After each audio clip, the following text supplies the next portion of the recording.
Now, Sports Talk with Broads. Here's Hunter Brody.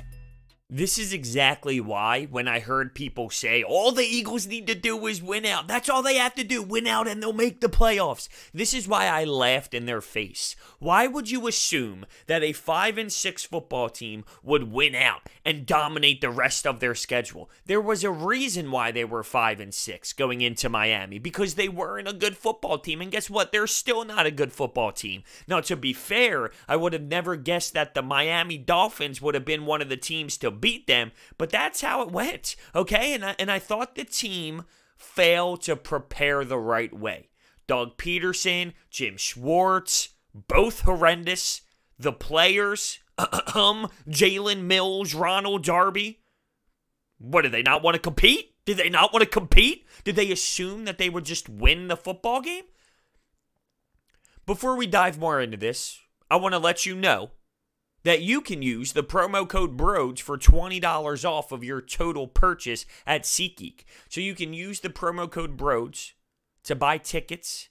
You can use that money on parking, beer, food, whatever you want.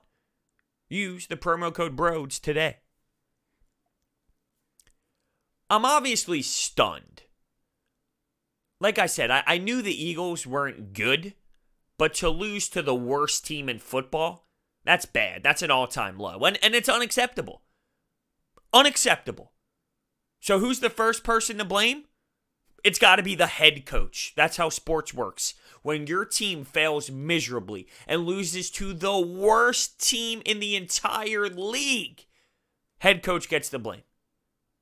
So that's blame number one. Blame number two will be Jim Schwartz. Now, he has put together a pretty good stretch.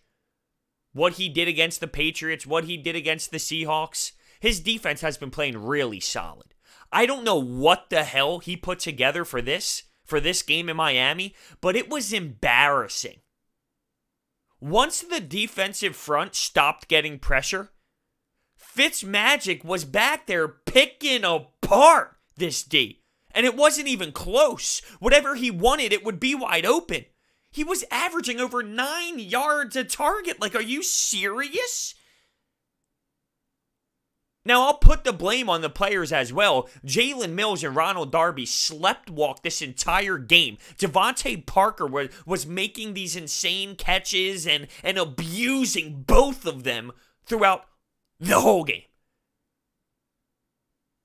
They didn't want to compete. They assumed that they would just walk right through this Dolphins team. They didn't expect to have to work hard. Those two specifically. They didn't expect to have to really put in a sweat and put in effort. Jalen Mills looked lost, as if he didn't even deserve to be on an NFL roster. Now, I have seen both of those two players play way better, 600 times better than that this season. So don't just tell me they stink. They aren't the best, and that is obvious. But I've seen them play at a higher level this season, within the last couple weeks. So to go from one extreme to the next, it shows me they weren't prepared. They didn't mentally get ready for this game.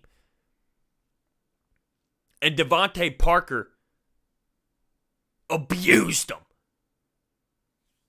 Now, the offense, they scored 31 points. When you look at it as a whole, they scored 31 points. That should be enough to beat the Miami Dolphins. There's no way the Dolphins should shred the Eagles' defense for 5 consecutive touchdown drives and then the 6th drive being a field goal. That should never happen. So 31 points should be enough to win the game. But I also want to scream at Doug Pederson for throwing the ball 46 times and running it 19. After the game, he had the balls to say that he really enjoyed some things that the run game did. I'm sorry, what? So you appreciated some of the run game, but then you decided to stop going that way? This is a common theme for Doug. It blows my mind that he thinks it's acceptable to throw the ball that much. 46-19? That's a sick joke. But once again, did they score enough points to win the game? They did. They did. But I believe that if you find ways to use the run more and you utilize the run more, you burn more clock, you keep the opposing offense off the field so Fitzpatrick wouldn't have as much time to torch the entire defense. The Eagles have been successful with solid victories in this season running the damn ball. On the road at Green Bay. On the road in Buffalo. And don't tell me Jordan Howard is that much of a difference to just stop running at all. Because that's not true. It changes. It definitely changes things because Jordan Howard is a power back. But Miles Sanders was getting the job done when it comes to carrying the ball. Doug Pederson just got away from it once again. It is a common theme. This type of loss should raise questions. You need to have a serious sit down. Upper management needs to figure this out. This is a problem. This team is flawed. How about all those penalties? What were the penalties? 91 yards worth of penalties? 10 of them were called against the Eagles? That means fundamentals are wrong. That means, hold on, wait for it, the team wasn't prepared. Now, I always say that the players play and the coaches coach. And that is true. The players did not prepare themselves. The coach also did not prepare them. And when it comes to football, it's different for me. Football head coaches and coordinators have so much more effect on a game than, say, a hockey coach, a baseball manager, a basketball coach. Football coaches are just as important as the team and the guys playing. And I thought the two in charge, Doug Pederson and Jim Schwartz, I think they sucked today. They got outcoached. Not just outcoached, but outcoached by the worst team in football. That's not to knock their head coach because he has a roster that is clearly trying to tank on purpose. It's hard to judge what he is. But with that roster, it's unacceptable for the Eagles to go down to Miami and lose. I mentioned all those drives consistently scoring touchdowns. That's pathetic. 5 straight. Now, one of those, there was one in the middle, which was a kneel down to end the first half. That doesn't count for me. It's on a real drive. So they score on 6 consecutive plays, or drives. And 5 of them were touchdowns. I can't believe it. It started out so good. The interception by Ronald Darby. The touchdown by Miles Sanders. Then the Eagles tack on a field goal. The Eagles were up big in this game, and they let it slip. They let it slip to Ryan Fitzmagic, who clearly owned real estate in Jim Schwartz's mind. If this guy played against Jim Schwartz every single game of his career, he would be the GOAT. Literally, he would be the GOAT. He would be in the same discussion as Tom Brady. I'm really disappointed in Jim Schwartz because he put together some really solid games as of late, and I've been defending him. I can't defend this one. He had no answers. He got waxed, torched by a veteran old quarterback who puts together good games here and there, but once again, I don't give a crap about that. This is unacceptable. 27 of 39, 365 yards, 3 touchdowns. It's disgusting. Let's get to Carson. So Carson threw for 310 yards, 3 touchdowns. He did have an interception, but it was a Hail Mary at the end of the game, which was super close to being tipped up and caught by either Zach Ertz or Alshon Jeffery. But I don't really value that interception. It was a Hail Mary heave at the back of the end zone with the clock expiring. I didn't think Carson had a bad game. I didn't think it was great either. He missed some throws. He missed, who was it, Nelson Aguilar in the flat. He missed Alshon Jeffery down the sideline. There was one where he threw it to Alshon Jeffery on the side. There was a flag for pass interference, so we did move downfield a good chunk.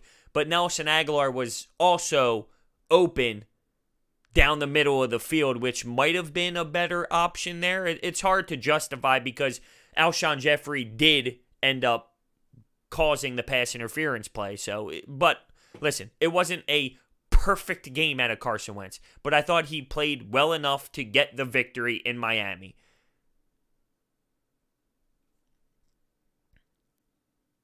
$31 points. The offense scored 31 points. When you look at it, that's enough. I'll still absolutely attack Doug Pederson for how many times he elects to throw over pass.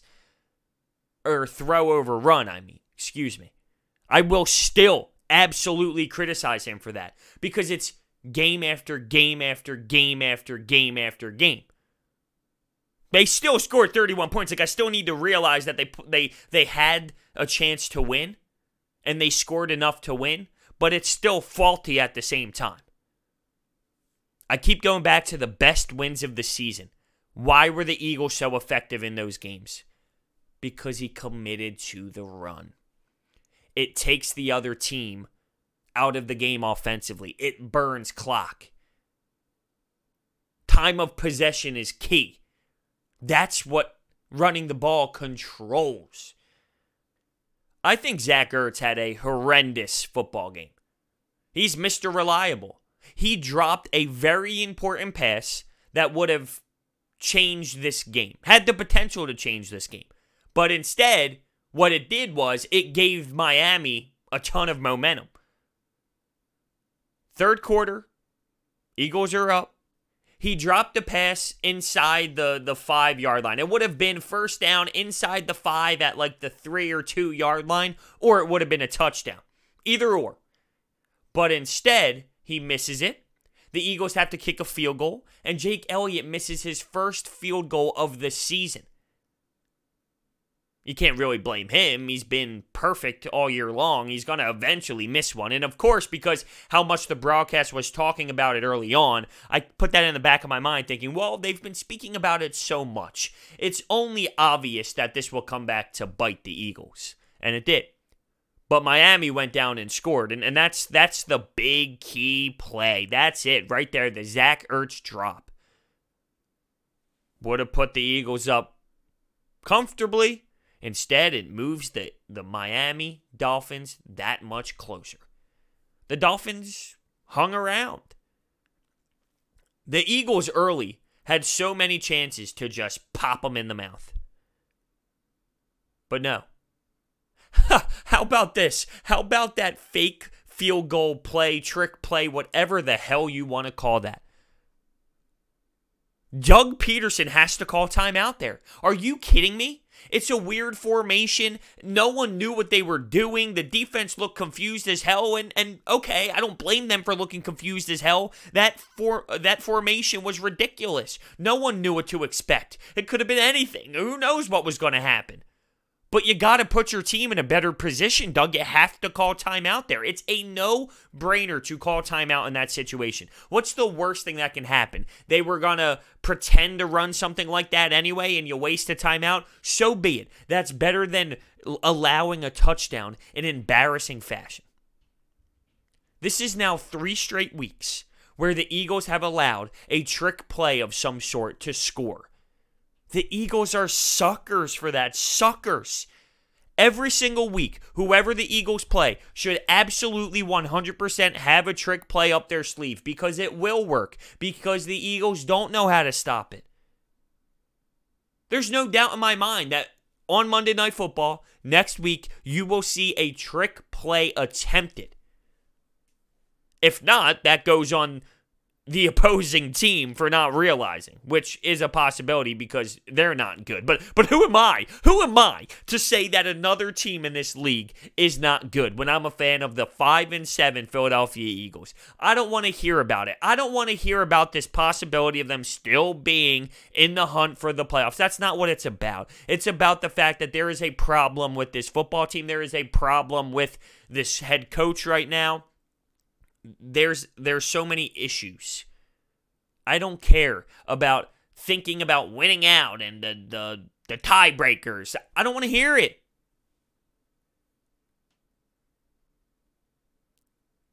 Alshon Jeffery had a pretty decent game. 9 receptions, 137 yards. I didn't think Nelson Aguilar had a poor performance either. His stats won't pop because he made some plays that actually got called back due to penalties. Mac Hollins with a brutal block in the back. I mean, what are you doing? That's just stupid. That's dumb. Dumb. And that was one of Aguilar's best plays of the year. This was early in the game. He's working. He's battling through tackles. He's fighting for the first down. And then there was another play that he had where Jason Peters, false start, brought back the play. I thought Nelson had a decent game. Late, when the Eagles had to make a push after Alshon made 2 nice catches. Nelson Aguilar on the sideline makes one, and they called it incomplete. Of course, Doug P throws the challenge flag, one of the only good things he did in this game, and it worked, and it was beneficial, and the Eagles were able to move. But it's just brutal. J.J. Arcega-Whiteside, the kid's a brutal route runner. He looks like Sidney Jones on offense to me. That's right. I realized Sidney Jones was a bust real early. J.J. Arcega-Whiteside is starting to look that way. Now, he scored a touchdown. Whoop-de-doo. He's really bad at running routes.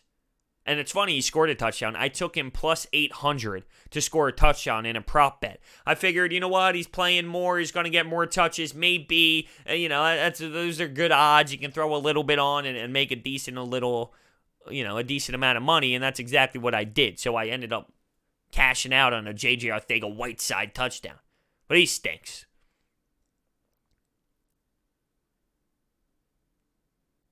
I shouldn't be this surprised because, really, I truly mean this. I knew the Eagles were bad. I knew they were not a good team. But once again, there's a difference of knowing your team is bad and then losing to the worst team in football and getting carved up. They got outcoached, outworked, outbattled. Their character was better. They had more energy. How about Ryan Fitzpatrick? Lowering the shoulder, lowering his head to take on Malcolm Jenkins one-on-one. Now, it didn't end well for him. Malcolm made the tackle. But something like that. It goes so far. And the team really was inspired by it. Now, I'm not saying Carson Wentz needs to do that by any means. But I'm just saying that they were playing inspired football. And it looked like at times the Eagles did not. Specifically defensively. Once that defensive front stopped getting pressure, it was all over. Now let's get back to Carson Wentz. One thing that stood out to me, early in the second half, Wentz started to move out of the pocket. And he was effective. And he was making plays. And he was making throws. Things started to work. Things looked solid. I've been screaming about it for weeks now. Carson Wentz can't just stand in the pocket. That's not his game. Let's get him moving. Let's get him moving one way. Let's get him moving another way. He needs to move. He needs to move out of the pocket. What scares me the most is he's so good and he looks the best when extending plays and making something happen when nothing's really there. What that shows me is whatever the scheme is and whatever's being called, it isn't there. It's not there. And when he's extending the plays and telling people what to do with his eyes and moving people around, that's when things are working better. That's when things work better than when you're just trying to do what the play is. So who to blame? So many people. You have to look at Doug Pederson and Jim Schwartz first. Then you look at the cornerbacks. Then Zach Ertz. That's my order. Doug, Jim Schwartz, the cornerbacks, Zach Ertz. Totally unacceptable. There's just no excuses. No excuses. You're a head coach. You got to put your team in the position to win. You need to come out of Miami with a victory. This is laughable. All the Cowboys fans are laughing at us now, right?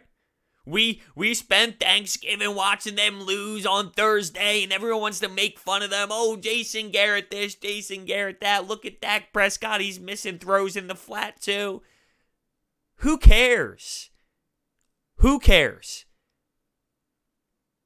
I'm faulty. I felt some pleasure when that happened.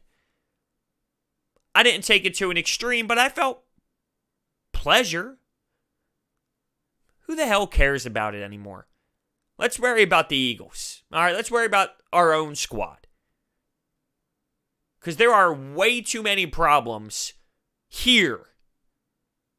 All right? Way too many problems in this facility, the NovaCare complex. It's not time to start worrying about other teams. There's a lot to figure out. There's discussions to be had. I think Mike Groh's getting canned at the end of the year anyway, but does that fix the issue? I don't think Mike Groh brings much to the table, but this is Doug Pederson's offense. I don't think Doug Pederson's going to get canned by any means, but the conversation needs to be had on what is the game plan here? What is the structure? What is our offensive philosophy? Because game in and game out, we are throwing the ball way too much. You're making the team one-dimensional, Doug.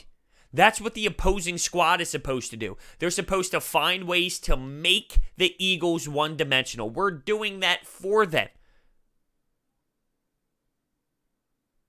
How can I see this and Doug Pederson not see it? Let me know your thoughts down below. Thank you so much for watching. Hit that thumbs up button, subscribe. I will see you next time.